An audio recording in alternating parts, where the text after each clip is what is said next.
Bonjour à tous et bienvenue dans ce tutoriel tactique où l'on va analyser un point qui a eu lieu en demi-finale du tournoi de Bilbao il y a une dizaine de jours.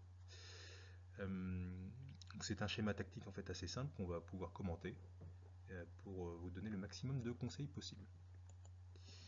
Donc, Stupa sert.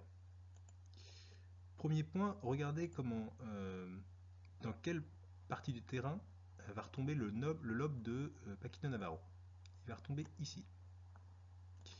Regardez bien, clic, il va tomber dans cette zone. Donc pourquoi c'est intéressant que le lobe de Paquito retombe ici? Eh bien c'est assez simple.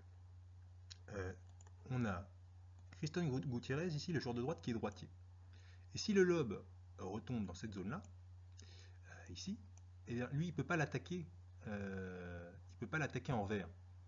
Il ne peut pas du tout l'attaquer en vert parce que, comme au tennis, quand on a un vert à une main, toutes les balles hautes, on ne peut pas mettre de la force dedans.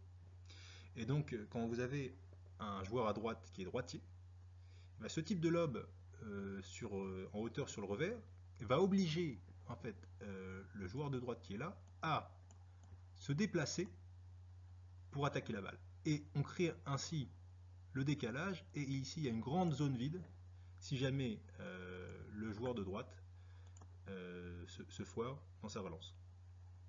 Donc c'est pour ça que ce type de lob en fait est très intéressant. Donc Stupa s'apprête à se matcher, et autre point intéressant à analyser, c'est comment les joueurs montent à la volée pour défendre un match. La position quand quelqu'un s'apprête à se matcher, c'est celle-là. Vous devez vous placer dans cette zone-là, à la rencontre entre la vitre vitrée et la grille. Pareil, plus ou moins, c'est dans cette zone-là. Quand quelqu'un s'apprête à se matcher, vous devez être là, là et là. Et si vous regardez bien le dos de Pablo Lima et le dos de Navarro, Paquito Navarro, ils ont le dos tourné à la grille. Donc ça, c'est la position que vous devez avoir quand vous défendez un match au paddle. Ça vous permet de créer un espace au milieu, de toujours avoir la balle, de ne jamais quitter la balle des yeux. Et en créant cette zone-là au milieu de vide, vous allez faire douter votre attaquant qui va avoir une option, en fin de compte, de mettre une petite balle ici. Et s'il met une petite balle ici, vous allez avoir le temps, en étant placé là et là, d'aller défendre la balle, sans aucun problème.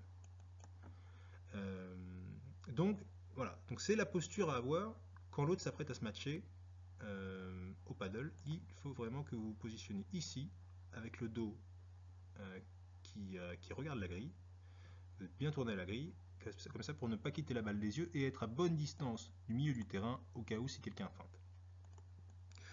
Donc voilà, donc on reprend le point. Stupa s'apprête à se matcher. Il feinte. Comme je vous disais, Pablo a le temps de récupérer la balle et il refait un lob.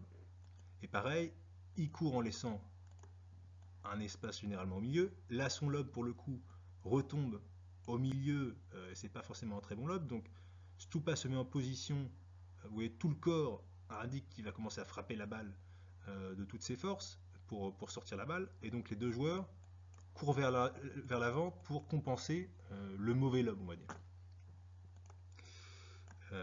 Hop là, je gomme en même temps.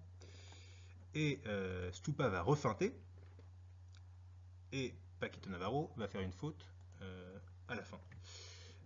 Ce qui est très intéressant ici, c'est de voir que dans le paddle, même si vous avez un très très bon coup, ce qui est le plus important, c'est de savoir cacher son coup. Parce que si vous n'avez qu'un coup très bon, mais que les autres savent le lire, et au final, ce coup, ils vont savoir bien se positionner, vous allez peut-être faire 2-3 points, mais très vite, vos adversaires vont bien se positionner, ils vont s'habituer au coup, et donc ça ne sera plus un coup dangereux, même si c'est un très bon coup. Et alors que le paddle, c'est vraiment un sport où, si vous savez très bien cacher vos coups, vous créez vraiment un malaise dans la défense adverse parce qu'ils ne vont pas réussir à savoir, ils ne vont pas réussir à lire en fait votre jeu. Et ils vont s'avancer quand il faut reculer, ils vont reculer quand il faut avancer.